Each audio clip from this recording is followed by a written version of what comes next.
நிகழ்த்தி வருகிறார்கள். இந்த பஞ்சாங்கம்ங்கிறது ஏன் ஒருவருக்கும் முக்கியம்? அதுலேயும் குறிப்பா அந்தணர்களாக வேதத்தை அத்தியனம் பண்ணி அந்த வேத நெறியில் வாழக்கூடிய பிராமணர்களுக்கு பஞ்சாங்கம்ங்கிறது ரொம்ப முக்கியம். ஏன்னா பஞ்ச அங்கங்களை உள்ளடக்கியது பஞ்சாங்கம். 5 அங்கம், அதாவது திதி, வாரம், நட்சத்திரம், யோகம், கரணம்.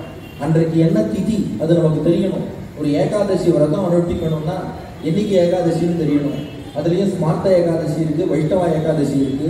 அதை நம்ம சரியாக தெரியணும்னா அதுக்கு ஒரு பஞ்சாங்கம் என்பது தேவை.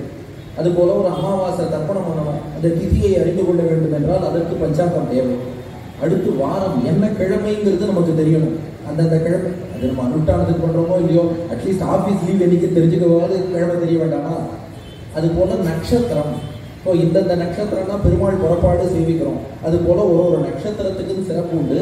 அது மட்டும் இல்லை, சாஸ்திரத்துல இன்னென்ன கிழமையோடு இந்த நட்சத்திரம் சேர்ந்து வந்தா சிறப்புன்னு இருக்கு, இந்த திதியோடு இந்த நட்சத்திரம் சேர்ந்து வந்தா சிறப்புன்னு இருக்கு.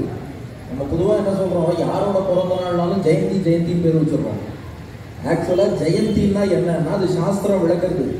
ஜெயம் ச புண்ணியம் ச தனோதி இது ஜெயந்தி. இந்த அஷ்டமி, தேய்பிறை அஷ்டமியும் ரோகிணியும் என்னைக்கு சேர்ந்து வரதோ அதுக்கு ஜெயந்தி பெறும்.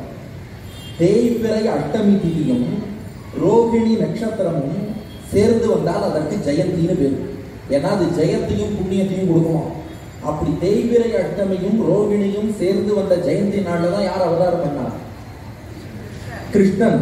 கிருஷ்ணன் அவதாரம் பண்ணதுனால சீர்மை பெற்று ஸ்ரீ ஜெயந்தின்னு ஆச்சு.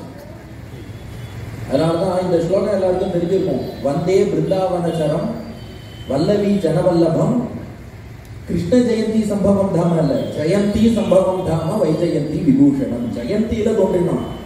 ஆனா நாம அதை எக்ஸ்டெண்ட் பண்ணி நரசிம்ம ஜெயந்தி, வராக ஜெயந்தியில ஆரம்பிச்சு காந்தி ஜெயந்தி, நேரு ஜெயந்தி வரைக்கும் சொல்லிட்டு இருக்கோம்.